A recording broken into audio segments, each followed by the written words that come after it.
yang terakhir, mohon izin, mumpung Pak Presidennya, Pak Menhan lagi gembira. Problem utama Panglima dan para kepala staf ini satu, Bapak itu bukan pengguna anggaran. Di Kemhan semuanya diatur. Mohon izin teman-teman dari Gerindra, bukan untuk menggeser tetapi untuk ke depan fungsinya. Yang tahu kebutuhan pasukan Angkatan Darat pasti Pak Maruli Simanjuntak lah, pelai kita ini. Kalau jenderal, kalau orang Batak pasti Simanjuntak belakang, ada depan ada belakang. Nah, yang paling tahu kebutuhan Angkatan Laut ya Bapak, yang paling tahu kebutuhan Angkatan Udara ya Mas Fajar, walaupun potensi sebentar lagi diganti. Ini minta maaf karena mau pensiun. Nah, sekali lagi mohon ini jadi bagian dari rembukan untuk Indonesia ke depan. TNI yang kuat harus fondasinya, fungsinya juga kuat. Jadi kalau bisa teman-teman Komisi 1, kita satu front, kita satu semangat. Kalau mau kuat ya Panglima TNI itu nomenklatur sendiri, tentu di bawah koordinasi Panglima TNI. Kalau kemarin kan semua titiknya dari sana, sehingga penggunaannya seringkali salah, bukan salah, kurang efisien. Pak Utut Adianto, tutur kata Anda kelihatan santun, kelihatan lembut, tapi menurutku mengandung bisa. Berbisa berpotensi mengadu domba. Apa maksudnya panjenengan? Itu kan sedang mengadu domba antara jajaran elit di TNI kita, ada Panglima TNI dan kepala staf di seluruh matranya. Itu ingin mengadu domba dengan Pak Prabowo hari ini yang sudah terpilih menjadi presiden. Bahwa penganggaran pendistribusian anggaran belanja tentara kita tentu sudah diatur semua oleh undang-undang, dan undang-undang yang bikin kan panjenengan semuanya anggota DPR RI, Pak Utut.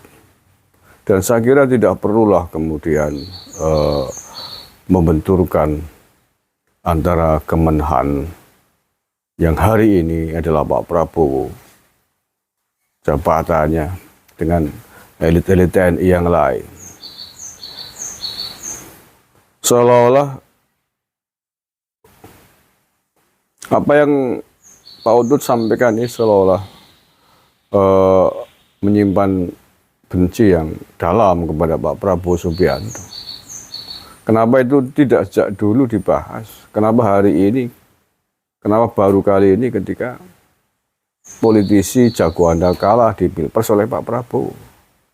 Seolah-olah ingin membalaskan dendam apapun yang bisa digunakan untuk melempar dan menghantam Pak Prabowo dilakukan. Jangan begitu dong. Ya, kata-kata mungkin halus ya, orang yang nggak peka mungkin nggak bisa nangkap, tapi orang-orang yang peka pasti bisa menangkap pesan di balik statement pernyataan Anda. Itu menurut saya udah nadanya ingin mengadu domba antara Pak Prabowo dengan TNI, baik hari ini ketika Pak Prabowo masih menjadi Menteri Pertahanan maupun ketika sudah menjadi Presiden. Itu sudah menebarkan bibit-bibit racun-racun perpecahan di antara elit TNI kita dengan calon kepala negara kita yang saya itu tidak baik lah. Gimana sih? Ya kalaupun misalkan ada yang harus diperbaiki kan tidak perlu disampaikan secara terbuka begitu. Itu kan masalah yang sangat sensitif lah ya, masalah distribusi anggaran untuk TNI, dari mulai Panglima TNI sampai kepada kepala stafnya. Jangan begitu dong.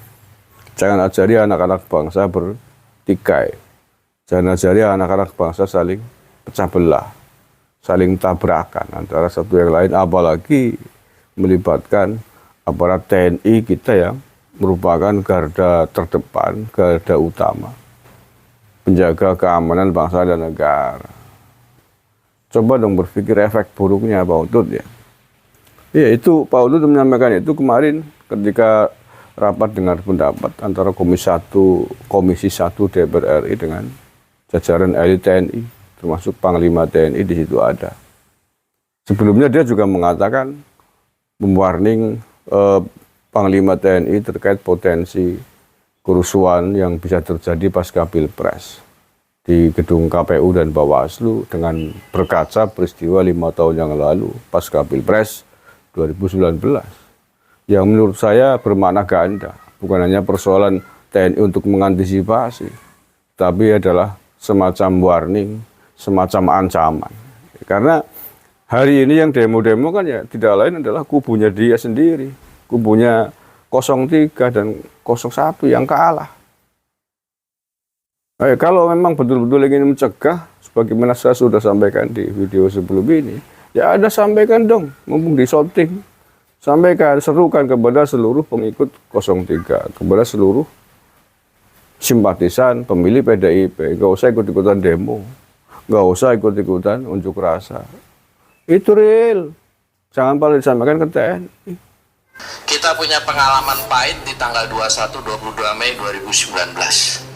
Persisnya 5 tahun silam Bawaslu digerutuk. 2 hari 2 malam, 8 jiwa melayang. Ketika orang meninggal, jangan pernah menghitung hanya. Karena satu meninggal, apalagi itu misalnya adik kita, orang tua kita, itu pasti traumatik. Mohon ini menjadi perhatian Panglima dan para kepala staf. Sekali lagi mohon, kalau dari orang seperti saya, setiap siklus ada pemenangnya. Beri kesempatan kepada pemenang untuk menyusun sebaik-baiknya dan selancar-lancarnya. Ini pemahaman saya selaku pribadi, selaku olahragawan. Ya kalau TNI Polri, ya khususnya sebenarnya bukan TNI tapi Polri yang punya otoritas job deskripsi mengendalikan massa, menjaga keamanan dalam kasus-kasus unjuk rasa adalah Polri, job besar. Mereka udah punya protap lah. Panjenengan pasti juga tahu Pak Utut, protap prosedurnya bagaimana aparat kita menangani para pendemo. Kapan harus diperlakukan dengan baik, kapan harus diperingatkan, dan kapan harus dipukul mundur pada saatnya. Sudah matang mereka. Jadi nggak perlu panjenengan memberikan warning begitu, mereka sudah tahu. Kalau emang demonya bagus, tertib, nggak mungkin akan diapa-apain oleh aparat kita. Dan itu sudah berjalan 10 tahun terakhir. Aksi-aksi yang kelompok-kelompok gerombolan mengacu itu lakukan. Iya, tapi kalau kemudian aksi demonya dilakukan anarkis, tidak mau mentaati ketentuan yang ada, sudah masanya bubar masih demo saja, bakar-bakar, melawan aparat, ya apa boleh buat? Tembak kepalanya, tembak saja, buat apa sih? Rakyat insya Allah lebih berpihak, lebih memilih, lebih suka dengan tindakan tegas aparat keamanan TNI Polri kita kepada perusuh-perusuh yang ingin mengganggu ketentraman, kenyamanan Jakarta.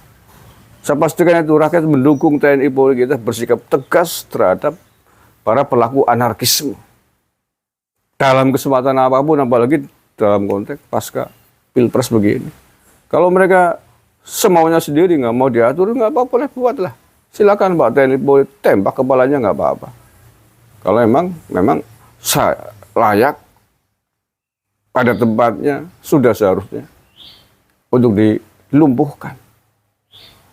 Melindungi jutaan rakyat Indonesia jauh lebih penting daripada beberapa gelintir perusuh kurang ajar yang ingin mengacaukan negara ini.